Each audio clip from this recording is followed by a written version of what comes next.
State government to drive year-round tourism agenda beyond dirty December.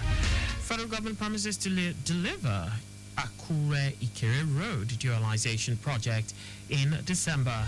On the 14th, Pope Leo XIV issues global peace call in first Sunday address. And in sports, Nigeria Football Federation tasks Flying Eagles on reaching on the 20s AFCON semi-final. And now the details. I am Akan Usen. Lagos State Commissioner for Tourism, Arts and Culture, Toke Benson Awoyinka, has reaffirmed the state's government's commitment to building a sustainable all-year-round tourism ecosystem that transcends the popular dirty December festivities. She made this known at the first National Tourism Summit convened by the Federal Ministry of Arts, Culture, Tourism and Creative Economy in partnership with Cocoa Beach Hotels and Resorts and supported by the Lagos State Ministry of Tourism, Arts and Culture. Benson Awoyinka, who stated that the ministry is actively raising awareness of Lagos' vast tourism potential, both locally and internationally, said the administration of Governor Babajide Sanwo-Olu had deliberately positioned tourism as a key pillar of the Themes Plus developmental agenda. She also mentioned upcoming activities including the E1 speedboat racing event on the Five Cowries Creek in October and a series of art, fashion, film, theatre festivals and tech exhibitions starting from September. As part of efforts to transform Lagos into a city of festivals, Benson Awoyinka assured stakeholders of the government's continued support through improved security, infrastructure and traffic management, particularly during peak tourism period. Delivering the keynote address, former Minister of Works and Housing, Babatunde Fashola, emphasized the critical role of infrastructure in driving tourism development. Fashola also highlighted the untapped economic potential within Lagos tourism, stressing that tourists could comfortably stay at the beach if essential amenities are made available. The Lagos State Government, through the Office of the Secretary to the State Government, has continued its series of stakeholder engagement meetings aimed at promoting awareness and participation in the ongoing 89th regular recruit intake exercise of the Nigerian Army. The latest sessions were held in Ikorodu and Surulere local government areas. Speaking during the sensitization visit to both locations, Secretary to the State Government, Bimbola Salunde, said the initiative seeks to align with the federal government's directive for all states to contribute to the country's military strength. Salunde, who was represented by the Permanent Secretary, Cabinet Office Kehinde Farouk, emphasized that eligible participants must be between 18 and 26 and of Lagos State origin, urging communities and local leaders to actively support the drive, while highlighting the numerous benefits of a career in the Nigerian Army. She said the sensitization is not just about recruitment, but about preparing young men and women to serve with integrity and excellence, and a call for communities to support and uphold the values that the Army represents. Responding, Chairman Ikorodu Local Government, Wasiu Additional, praised Governor Babajide Sanwo-Olu for his inclusive governance style, commending his efforts to ensure no one is left behind in empowerment initiatives. He encouraged residents to seize the opportunity and urged parents to motivate their children to apply for the recruitment. Also, the Vice President of Surulere Local Government, Adewale Dosumu, lauded the governor's proactive leadership and emphasized that engaging the youth meaningfully will accelerate development across the state. In a bid to reduce unemployment, the Lagos State Cooperative College Las Coco is set to graduate 153 students to become self-reliant. Provost of the college, Akorede Ojomu, who made this known at a pre-convocation news conference, explained that the second convocation of the college will award students diploma in microfinance and enterprise development, cooperative economics and management, professional diploma in economics and management. Ojomu stated that the development is positioned to contribute significantly to the state's manpower development and socio-economic transformation in alignment with the Themes Plus agenda.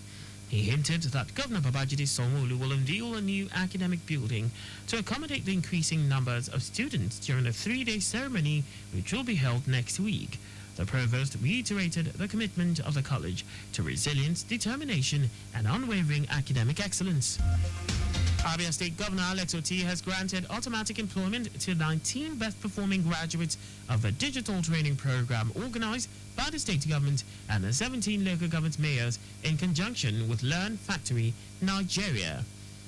Governor Oti announced the automatic employment during the graduation ceremony of the Abia Tech Rise ICT training program held at the JAAC Building Secretariat, Umuahia.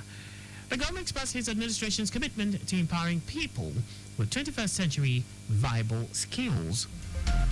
Human rights lawyer Femi Falana has called on the Economic and Financial Crimes Commission, EFCC, and the Independent Corrupt Practices Commission, ICPC, to investigate the alleged diversion of Nigeria's $3.4 billion loan from the International Monetary Fund, IMF, which was intended to fight the COVID-19 pandemic. In a statement on behalf of the Alliance on Surviving COVID-19 and Beyond, ASCAB, Falana urged the EFCC and ICPC to probe the misuse of funds. He also called on the IMF's board to investigate claims that its management failed to ensure the emergency funds were used for their intended purpose. Falana further requested that the IMF suspend the collection of scheduled charges, including interest and administrative fees, which amount to approximately 275 billion naira until the investigation is concluded.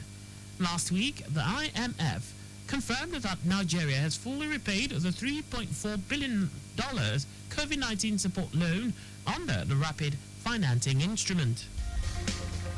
Now to the rest of the stories. The Federal Ministry of Works has assured Nigerians that the Akure-Ikere Road Dualization Project will be ready for inauguration by December. Federal Controller of Works in Ondo State, Olajide Hussein, said Phase 1 of the project, covering 15 kilometers from Akure to the Ekiti border, will be completed and inaugurated by President Bola Tinubu before the year ends.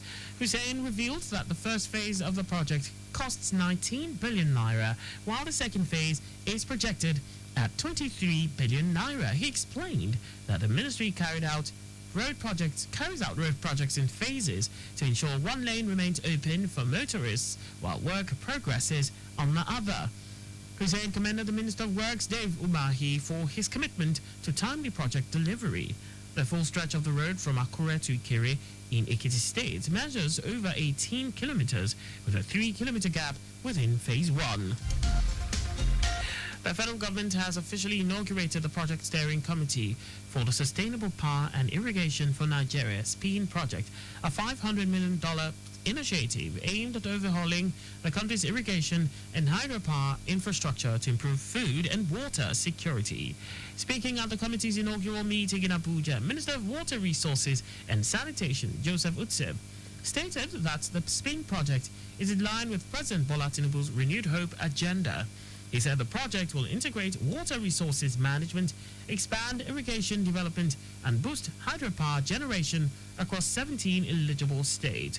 Utsef explained that SPIN is a collaborative effort between the Federal Ministry of Water Resources and Sanitation and the World Bank, which builds on the achievements of the soon-to-be-concluded Transforming Irrigation Management in Nigeria project. Utsef added that this is a strategic step forward in actualizing the national target of irrigating 500,000 hectares of farmland, generating 30 gigawatts of sustainable power, and strengthening resilience against floods, droughts, and climate change. Lagos State Governor Babajide Sanwo-Olu has congratulated the leader of the Pan-Yoruba Social Cultural Group, Afenifere, Pa Ruben Fashoroti, as he marks his 99th birthday. In a statement released by his special advisor on media publicity, Boyega Akoshile, Governor Sanwo-Olu described him as a true patriot and a courageous leader in public service and education, calling his impact indelible and his commitment to community development commendable. He said he remains a respected voice in the country and a disciple of the late sage Chief Obafemi Awolowo. Sanwo-Olu expressed gratitude for his life and prayed for his continued health and wisdom as he enters his 100th year. And now to foreign news. Pope Leo XIV has made a passionate appeal for peace, urging world powers to put an end to war. Delivering his first Sunday address at the Vatican, the newly elected pontiff called on global leaders to embrace dialogue over conflict, saying, "Let there be no more war." The Pope's message comes at a time of growing international tensions and was met with applause by thousands gathered at St. Peter's Square. He called for compassion, unity, and a renewed commitment to human dignity.